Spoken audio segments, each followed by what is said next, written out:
Bloomberg Audio Studios. Podcasts, radio, news. This is Bloomberg Businessweek with Carol Massar and Tim Stenovec on Bloomberg Radio. Well, when you think of how to get wine, you probably think of the classic wine bottle, maybe a cork made of wood, maybe cork made of other material. Yeah, I do. Cork made of cork? A cork made of cork. Kristin Olszewski wants to change that. She's the founder and CEO of Nomadica Wines. It distributes its wines not in bottles, but in cans, boxes, and kegs. And we've got a few of the cans with us. They're beautiful. Right now. And we're going to talk about that in a moment. She joins us this afternoon from Malibu. Kristin, good to have you with us. First of all, you and all of your neighbors in Malibu, in the Palisades area, in all of Southern California, have really been in our thoughts as we've seen images and heard from folks over the last few weeks, members of our own team who've been affected by these devastating wildfires. How are you doing? Thank you for asking. Also, just thank you for having me on today. Longtime admirer and big fan, so this is exciting. And a bright spot in my week as, unfortunately, I'm calling in from Palm Springs as our house burned down. Oh my God, I'm so sorry. I think it's a really insane time to live in Los Angeles because everyone I know knows a dozen people who lost their homes, minimum. Wow. Never mind all the businesses and just everything. It's tough. Yeah, it's absolutely devastating, and our hearts are with you. And we had no idea. We weren't sure, actually, your status. And yeah, I can't even imagine. How long, can I ask you, or can we ask you, how long you've lived in the area? So I've lived in Los Angeles for almost 10 years, and a year and a half ago, my husband and I moved to Malibu. He grew up in Southern California as a surfer. We both always wanted to live by the beach. It was kind of our dream, and we found the perfect rental. And, I do have to say I'm so grateful that we got to live there for the time we did. It's such a special, peaceful, beautiful community that will be forever changed moving forward. And I enjoyed it every moment I lived there. Do you think you'll go back? Probably not. No. I don't think I can ever live in a wildfire area again after that. Does that mean leaving California? No, absolutely not. Especially because we are a California wine company. And Los Angeles is my home. It's my community. I think it's one of the most innovative and interesting wine scenes in the US right now. And I very much want to remain an integral part of building that. But we're going to live probably in the middle of Los Angeles where it's a little bit safer.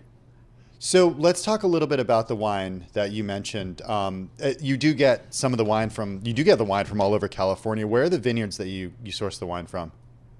So one of the beautiful things about our brand, our name is kind of a double entendre, Nomadica. You can take it wherever you want to go, and we have a nomadic sourcing style. So my job, I guess I'll get into my background a little bit, and then I can talk about our vineyards if that's okay with you. Please. Sure. Amazing. I spent a decade plus as a sommelier in Michelin restaurants.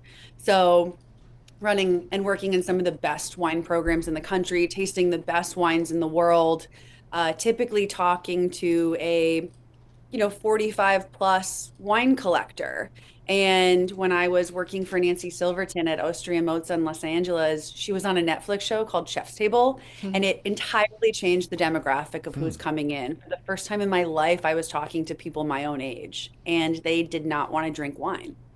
What did they want to drink?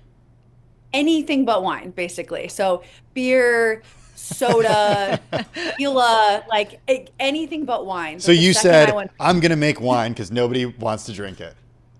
Yes. Well, I started talking. I was like, why don't you want to drink wine? It's the most ancient beverage. Nothing uplifts and enhances a meal like wine. And there's something beautiful about sharing wine with your dining partner. I totally agree. It's one of my favorite things is sitting down to a great meal and having wine. I have a 21-year-old too who it does feel like they are just like all these mixed cocktails, but she is learning to and has appreciates, a great glass of wine. And it's really fun to kind of see that with her and share it with her. You're doing God's work, making her palate better. All right. Well, tell us about the work that you guys are doing, because I am curious about kind of, first of all, we have the cans with us. You shared with our producer, Paul Brennan, and we've got a bunch of them. They're really beautiful cans, but I also care about what's in them. So tell us about, the vineyards you're working with, how you're making it, how you think about what's inside the can. So when I was talking to these young people, I started realizing why they weren't drinking wine, which few factors. People believe that great wine needs to be expensive, which it doesn't. There was a lack of knowledge, which people were intimidated. A lot of consumers feel like they need a PhD in order to enjoy wine.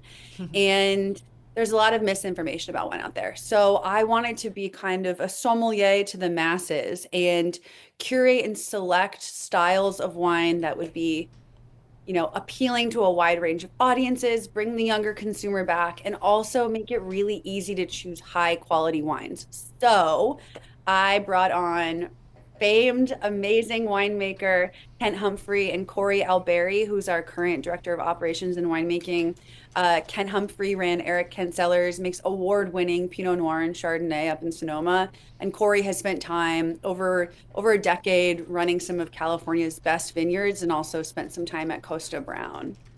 So I'm Also gonna actually open up one of the, and often like when we have somebody on from a vineyard, or it's a cork we're pulling out, but it is a flip top. I love it. Sounds like the can crack. Which I have to say, for those of us who are doing different things on weekends, there's times I don't want to have to open up a bottle or something, that I'm increasingly popping open a can. I will tell you, I saw a bunch of these on our producer Paul Brennan's desk a little earlier today. And a couple hours before our show, I heard that noise. I turned around and I said, Paul, it's too early. It's too early to be opening these things. He didn't do it. He was opening something else. Lunch wine. All right, so tell us, I'm opening up the red, and I'm giving it Tim and I. So tell me what I've got here. It's a blend. They're Nomadica. It's a blend, right? It's a blend. So we source, again, from all over California, but primarily from Mendocino, Sonoma, and Lodi. Those are areas that we find off the beaten path grapes that deliver high quality without the price tag. So what you're drinking is one of my favorite wines that we do. It's primarily a grape called Tiraldigo. So cut my teeth in Italian wine. That's where my passion and heart lies. And I was so excited to find one of my favorite Italian alpine varieties growing in Lodi. And so it's about 90% Tiraldigo with a little Merlot and Malbec mixed in, separately fermented and then blended. The Tiraldigo is aged for 9 months in neutral oak, because Tiraldigo is a slightly tannic variety, and we want it to be poppy, crispy, crunchy, have all those alpine herbs, lots of bright red fruit, but still a little mellow. Sometimes tannin can be aggressive out of a can. Yeah. Can I just say, Kristin, there was a little bit of like bubbly, like a little bit of, once I poured it. So what is that? So that is just because we are not using any SO2 in our cans. You don't need sulfur. I'm not a sulfur purist as a sommelier. I know that's a little divisive within the wine community right now. I don't mind a little sulfur in my wines, but you don't need it in the can, but that's just the canning process, and it'll blow off in the glass. Hey, Kristin, we've had some wine folks on over the past few months, and they've told us about challenges in the industry with wine sales going down over the last couple of years by some measures. What are you seeing? Nomadica is growing rapidly. This year, we're on track to double our business. Wow. And last year, we grew the business 20% in a very difficult year. That's amazing. How do you attribute that? I mean, are you small because you're starting from a smaller space, you're increasing distribution, you're offering something that's not necessarily out there? We were the first people to do fine wine in can. We were the first to go to market with a nationally distributed orange wine, first to go to market with a nationally distributed fine wine in a box. I think early mover advantage, and I'm a millennial. I saw the writing on the wall for the wine industry. And so we are really trying to be a force of change and showing people that wine isn't dying. People are just drinking it in a different way. So speaking of drinking in a different way, I'm a big fan of non-alcoholic spirits. And I noticed that you guys have teamed up with Proxies to create a non-alcoholic bubbly white. How'd you do this? So I've loved Proxies for years. Non-alcoholic wine has a long way to go. We know. We know. We've tried some. Some of it's great, by the way. Some of it's not. Yeah. Gosh, it's as a sommelier, I haven't been able to find one that I've been really excited about that speaks to the same quality that I expect from a bottle of wine. But when I found Proxies, it's not just de-alcoholized wine, because all of our wines at Nomadica, they're, practicing organic. There's no chemical manipulation. There's 0 grams of sugar, no ingredients added. And so I wanted to take that same approach to our non-alcoholic project. And so I teamed up with the entire amazing genius team at Proxies, which also has Acid League. They're old school CPG founders. And we came up with a blend of proprietary herbs, juices, floral tinctures, all of the things you love about wine, but in an all natural way. So my wife likes wine, and I'm not a big drinker, as you know, Carol. No, I know. The problem is when she buys a bottle, we don't finish it in time.